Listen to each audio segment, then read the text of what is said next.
Chapter 32. A Horse Fair. No doubt a horse fair is a very amusing place to those who have nothing to lose. At any rate, there is plenty to see.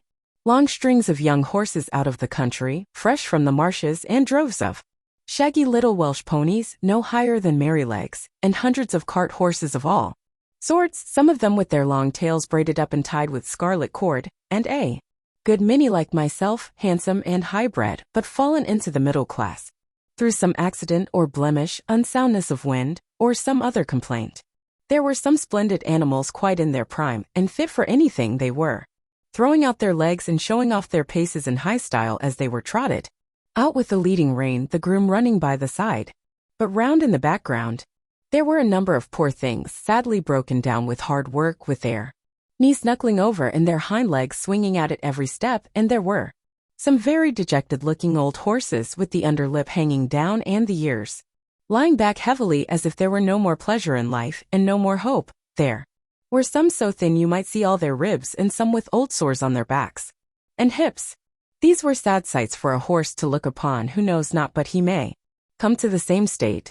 There was a great deal of bargaining, of running up and beating down, and if a horse may speak his mind so far as he understands, I should say there were more lies told and more trickery at that horse fair than a clever man could give an account of. I was put with 2 or 3 other strong, useful-looking horses, and a good many people came to look at us.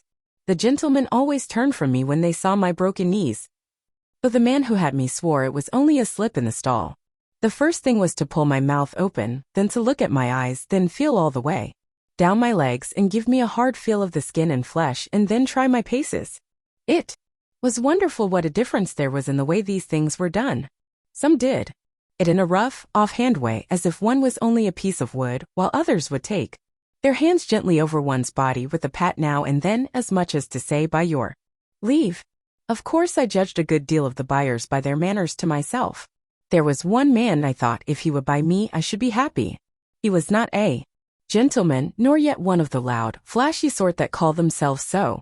He was rather a small man, but well made, and quick in all his motions. I knew in a moment by the way he handled me that he was used to horses. He spoke gently, and his grey eye had a kindly, cheery look in it. It may seem strange to say, but it is true all the same that the clean, fresh smell there was about him made me take to him. No smell of old beer and tobacco, which I hated, but a fresh smell as if he had come out of a hayloft. He offered £23 for me, but that was refused, and he walked away. I looked after him, but he was gone, and a very hard-looking, loud-voiced man came. I was dreadfully afraid he would have me, but he walked off. 1 or 2 more came who did not mean business. Then the hard-faced man came back again and offered £23. A very close bargain was being driven, for my salesman began to think he should not get all he asked and must come down, but just then the grey-eyed man came back again. I could not help reaching out my head toward him. He stroked my face kindly. 75. Well, old chap, he said, I think we should suit each other.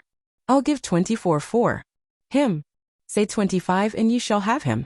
24.10, said my friend in a very decided tone, and not another sixpence. Yes or no? Done, said the salesman, and you may depend upon it there's a monstrous deal of quality in that horse, and if you want him for cab work he's a bargain. The money was paid on the spot, and my new master took my halter and led me out of the fair to an inn where he had a saddle and bridle ready. He gave me a good feed of oats and stood by while I ate it, talking to himself and talking to me.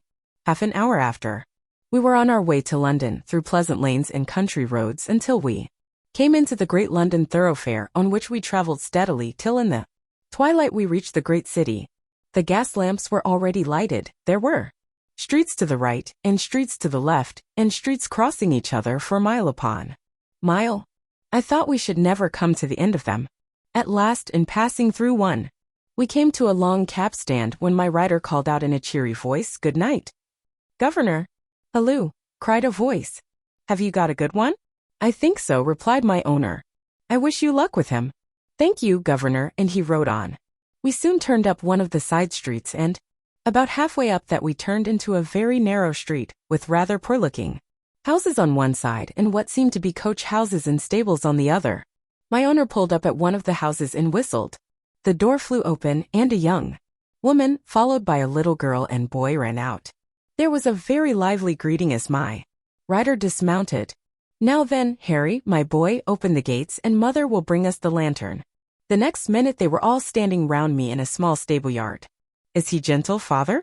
Yes, Dolly, as gentle as your own kitten. Come and pat him. At once the little hand was patting about all over my shoulder without fear. How good it felt. Let me get him a bran mash while you rub him down, said the mother. Do, Polly, it's just what he wants, and I know you've got a beautiful mash ready for me. Sausage dumpling and apple turnover, shouted the boy, which set them all laughing.